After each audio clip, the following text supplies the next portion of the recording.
AMC's adaptation of Vertigo's Preacher comic book series has taken a lot of liberties with the source material, while still remaining true to its essence.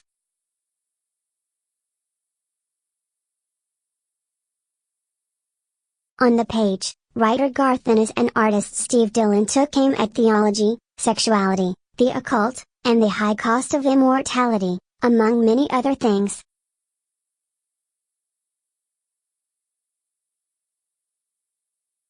AMC's adaptation has pretty much done the same, amping up Preacher's inherent subversions and perversions week after week, to mixed effect.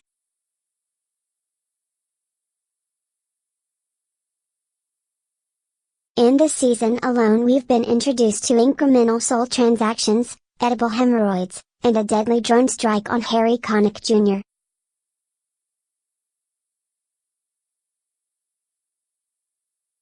Preacher's sophomore season also gave us the idea of cached prayers and a kinder, gentler Adolf Hitler.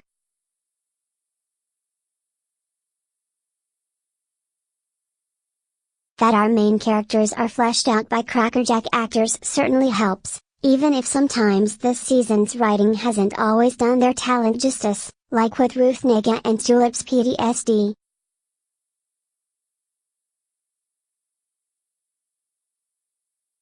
But when this season was firing on all cylinders, Preacher was a sight to behold.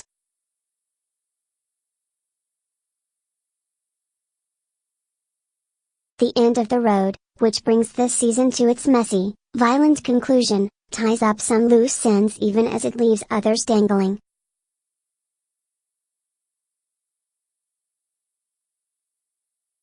Eugene has gained back his freedom, but the search for God continues, neither of which is particularly surprising.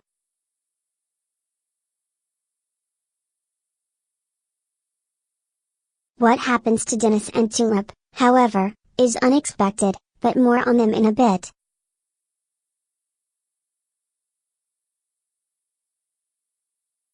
It was pretty much a given that Eugene would get out of hell.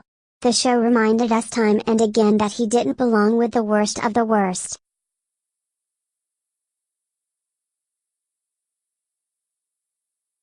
What was less certain was Hitler's ultimate motive for helping Eugene escape. That Hitler deems himself unworthy of freedom makes sense. He may be a changed man, but he can never undo the atrocities he's committed.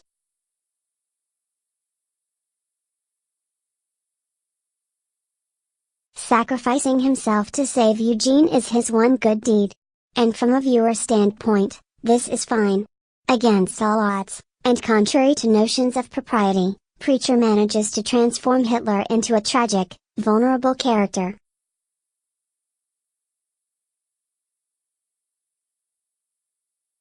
But Eugene has cornered the market on tragedy and vulnerability.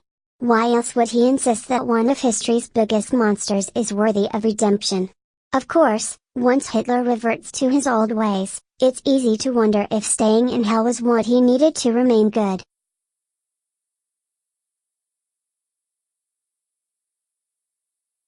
We'll never know. But does acknowledging that Eugene's heart is in the right place excuse their Führer being unleashed upon the world once again? Though not as bad as Hitler, Denis is another fiend that good intentions unleashed upon the world.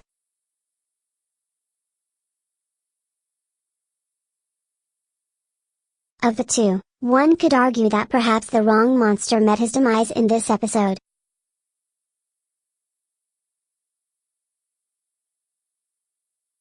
And Denis's end, while a long time coming, is unexpectedly grisly.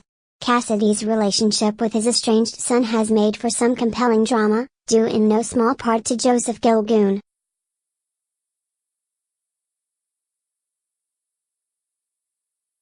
He made Cassidy's moral quandary believable and relatable.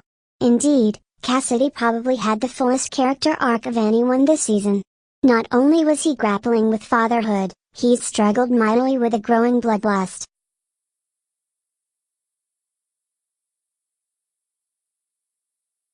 These two conflicts crystallize themselves in his son, whose own bloodlust grew stronger every day.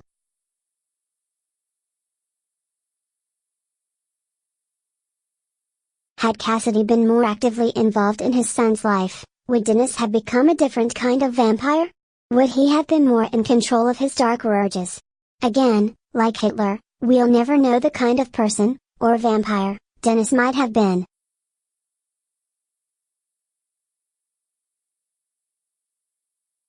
His gruesome demise reminded me of Tulip's face melting in Raiders of the Lost Ark, but way, way worse.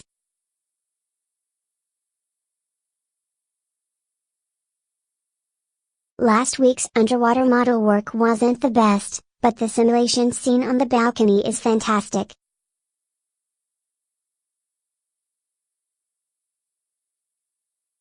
For me, one of the finale's highlights comes down to Jesse and Cassidy grappling on a bloody linoleum floor as Tulip lies dying a few feet away.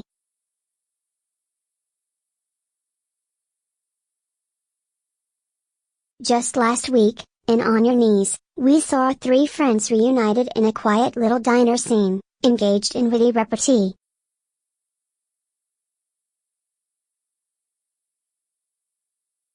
Their camaraderie was not only obvious, but quite winning. It made me care again about Jesse, Tulip, and Cassidy as a team.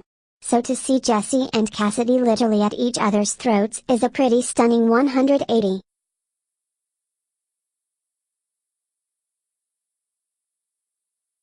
Cassidy's intentions are good, if a bit misplaced.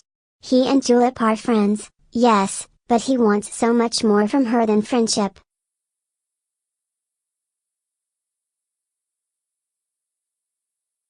Whatever his motives are, every second, every heartbeat is so crucial. Gilgun sells me on Cassidy's pain and confusion and heartbreak as he struggles mightily with his desires as both a man and a vampire.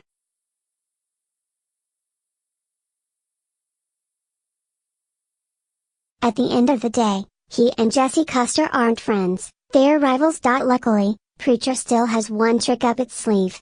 There's a resurrection in the cards, one that points the way to Jesse's past, even as AMC's Preacher careens toward a new season that will give us more of the mysterious Grandma Angel.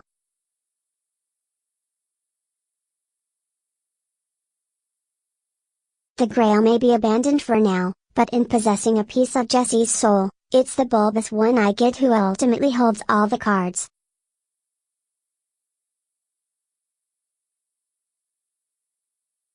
Humperdoo is not Messiah material, but neither is Jesse.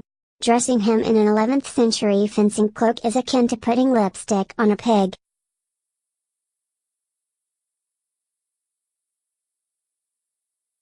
His heart's just not in it, even though he's always up for a brawl. Back in the season opening on the road, Tulip made it clear that using Genesis to manipulate people was not fair, and she was right.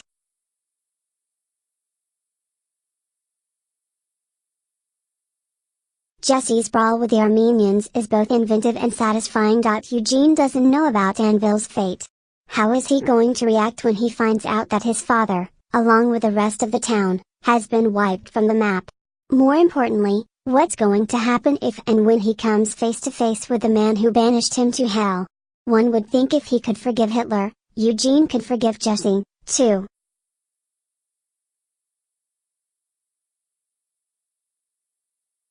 But what would be the fun in that?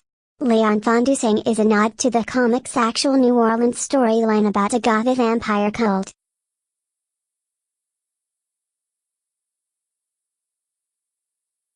While it looks like next season's action is moving to Angelville, I wonder if the cult storyline is still a possibility.